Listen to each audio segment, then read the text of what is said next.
Au nom du Père, du Fils et du Saint-Esprit. Amen.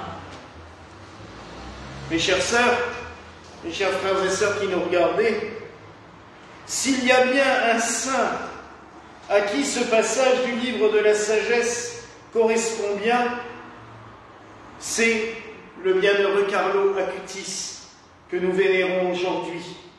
Quoiqu'il ait peu vécu, il a fourni une longue carrière. Carlo Acutis est un saint d'aujourd'hui, un contemporain.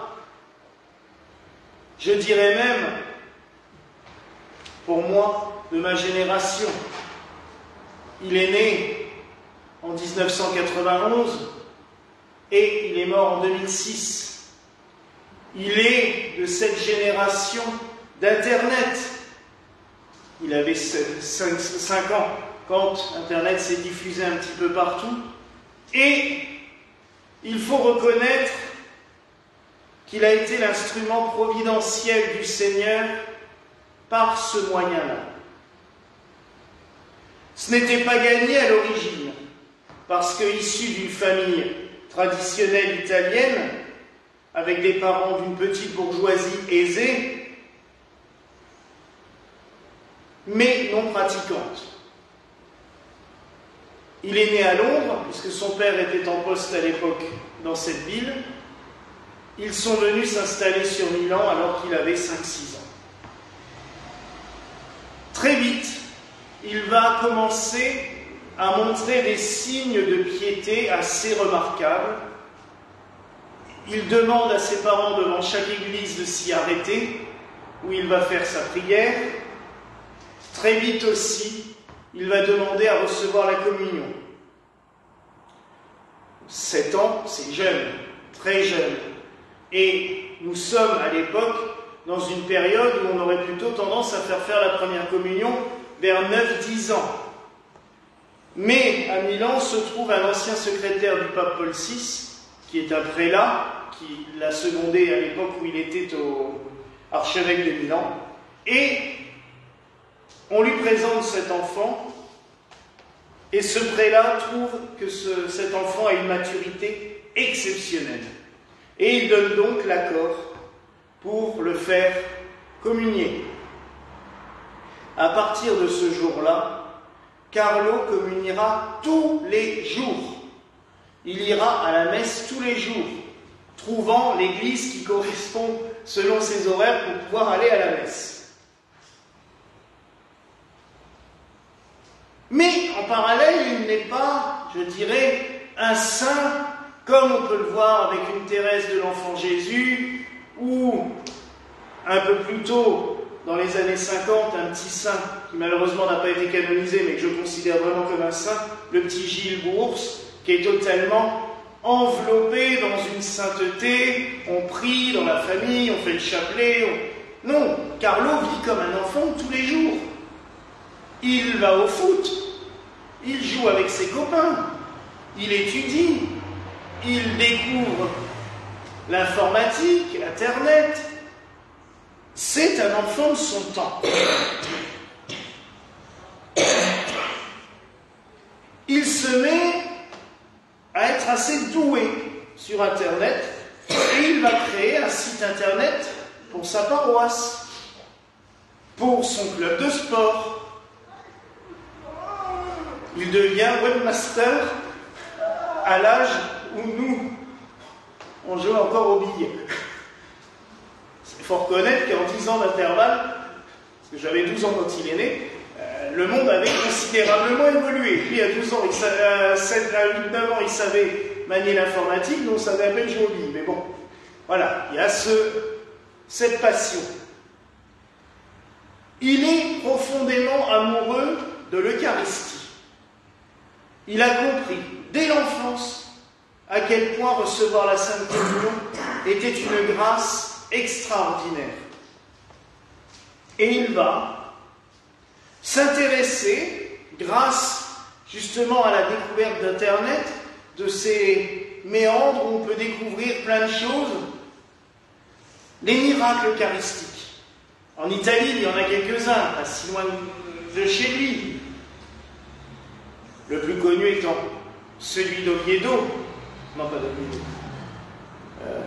si, Oviedo, pardon, le miracle eucharistique d'Oviedo, mais il y en a tout plein d'autres. Et il va rechercher, fouiller.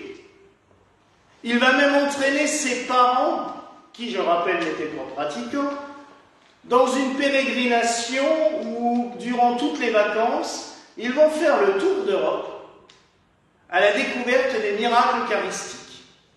Ces miracles que le Seigneur aime faire de temps en temps, quand on doute trop de sa présence dans le pain et le vin, dans l'Eucharistie. Il va les rassembler, prendre des photos, des reliques de ces miracles, faire une petite explication à chaque fois, et il va créer un site internet consacré au miracle eucharistique. Ce site internet aura un grand succès. Beaucoup vont le connaître. Il va créer une exposition itinérante à partir de ces petites fiches qu'ils font imprimer sur des grands panneaux. Et l'exposition qu'il a créée à l'heure actuelle a fait déjà 2 fois le tour du monde. Et rien qu'aux États-Unis, elle a été exposée dans 10 000 paroisses. C'est extraordinaire.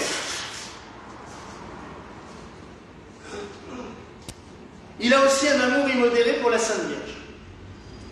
Il dira, alors qu'il a 13-14 ans, « Ce sera la seule femme de ma vie. » Peut-être serait-il devenu prêtre, on n'en sait rien. Il n'a jamais mentionné de désir de devenir prêtre un jour, on ne sait pas.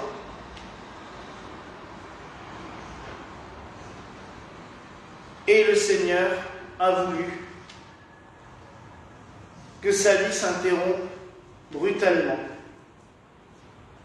Alors qu'il a à peine 15 ans, en octobre 2006, début octobre, il a du mal à se lever, très fatigué. On diagnostique une grippe, mais au fil des jours, les médicaments ne calment pas cette grippe. Les antibiotiques ne fonctionnent pas. On fait d'autres analyses et on s'aperçoit qu'il a une leucémie foudroyante de type M3. Il est hospitalisé en urgence à Monza. Il surprend médecin, infirmière, par son calme. Il prie. Quand ses parents lui demandent s'il souffre, non, non, ça va. Quand les médecins lui demandent s'il souffre, non, non, ça va. Alors que son visage montre tous les traits d'une souffrance extraordinaire. Et le 12 au soir, le 11 au soir, il va dire à ses parents, vous êtes fatigués, rentrez, ça ira, ça va, cette nuit ça ira, il n'y a pas de souci, rentrez, dormir, rentrez, vous reposer. Et durant cette nuit, il rendra son esprit à Dieu. Ses camarades vont témoigner de ce personnage extraordinaire. Très vite, ils vont dire, mais c'était fou. Lors de ses funérailles, presque toute la ville est là. Tant il a marqué tout le monde par un petit geste, par un petit signe, et dans les pauvres par-ci, et dans toujours un sourire, toujours du réconfort. Dans la foulée, ses parents ont entamé une totale conversion puisqu'ils n'étaient pas pratiquants.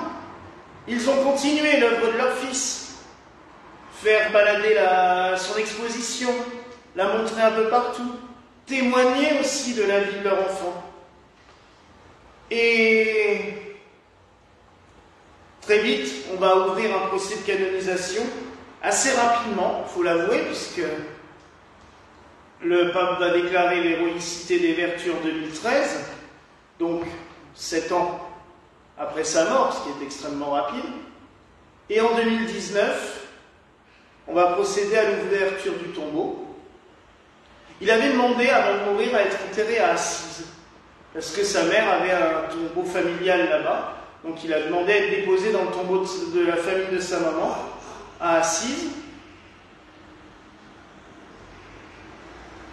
on sort le corps et on s'aperçoit qu'il est intact. Il est entièrement intact. On va changer les vêtements. On va le revêtir de son survêtement favori. Ça doit être le seul saint en survêtement qui existe. Même les statues, quand il est représenté, maintenant il est représenté souvent en survêtement parce que c'était son vêtement de tous les jours. C'était un jeune de son âge. Il s'amusait pas à faire des... Il s'habillait en survêtement. Il va être exposé, enfin d'abord mis de côté, mais on voit qu'il est intact, donc on ferme le cercueil.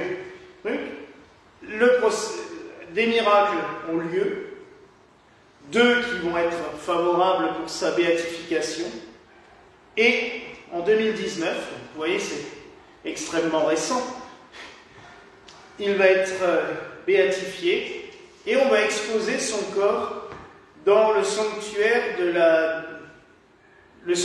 dépouillement à Assise, là même où saint François s'était départi de tous ses vêtements et avait tout redonné à son père, et où l'évêque avait dû couvrir sa nudité qu'un manteau. Depuis, son tombeau ne désemplit pas. Et nous avons de la chance, c'est d'avoir un tout petit bout de tissu de ses vêtements qui est là dans le cadre qui est posé sur l'autel.